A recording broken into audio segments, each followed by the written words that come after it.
Hello everybody, handsome Jack Boy here, bringing you guys the second episode of my Borderlands Eridian Weapons Guide.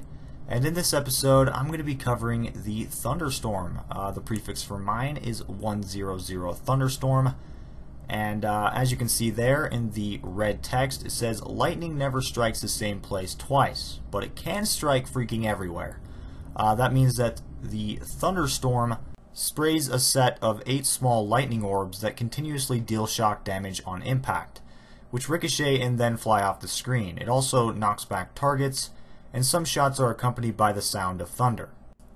Now, really quick, reading under the usage and description section, here on the wiki for the Thunderstorm, it says the Thunderstorm is a shotgun-style weapon that deals extremely powerful elemental shock damage that can electrocute targets in as little as 1 shot.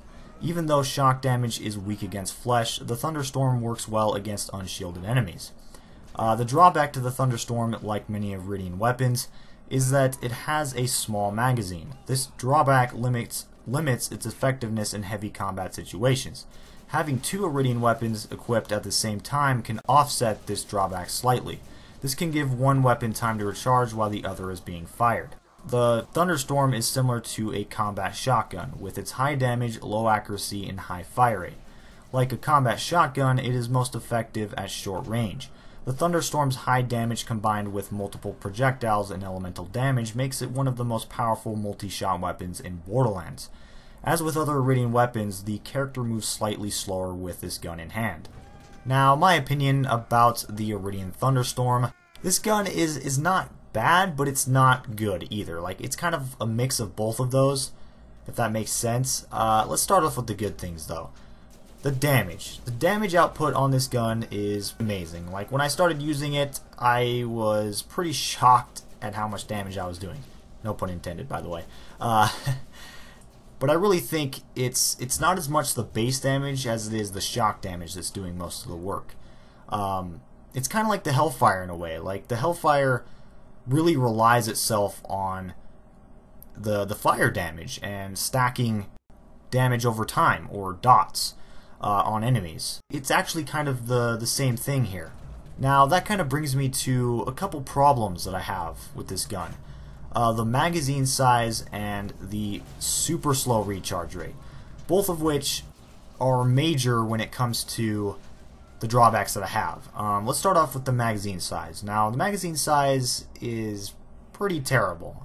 The reason why it's not so bad here on my Roland is because I'm rocking with the support gunner comm. And I think here in a second I switch over to the heavy gunner comm, which, by the way, also increases the magazine size, not as much as my support gunner comm, though. But if you had a class mod or something that counters the low magazine size, then it's not that bad, honestly. But if you don't, then you're gonna find yourself running out of ammo a lot and having to wait for it to recharge. And that brings me to, well, the slow recharge rate. And let me tell you guys, it is the worst, okay? The worst. There are multiple points in this footage where I had to wait minutes at a time for it to recharge. Maybe not minutes, but at least a minute for it to recharge. Like, I pretty much cut out these points. And the reason why I didn't leave them in is because, well, I didn't want you guys to just watch me sit there, literally just sit there while I wait for this gun to do its thing. So yeah, something to counter that, though, would be to have another Eridian weapon equipped that you can just switch to, because what's really nice is that your Eridian weapons will still recharge even if you don't have them out. You still have to have them equipped, but like, let's just say all of your guns that you have equipped are Eridians. And when one goes dry, you can just switch to another one. And then when that one goes dry, you can switch either back to the one you had out originally or your third one. And you can just kind of keep going. It's a repeating cycle. So, yeah, hopefully that makes sense. But you can do that, and that's kind of how I recommend you.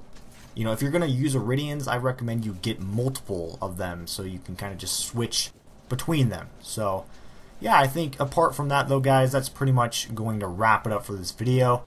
I hope you enjoyed this. Be sure to rate, comment, and subscribe for more, and I'm out of here. Peace!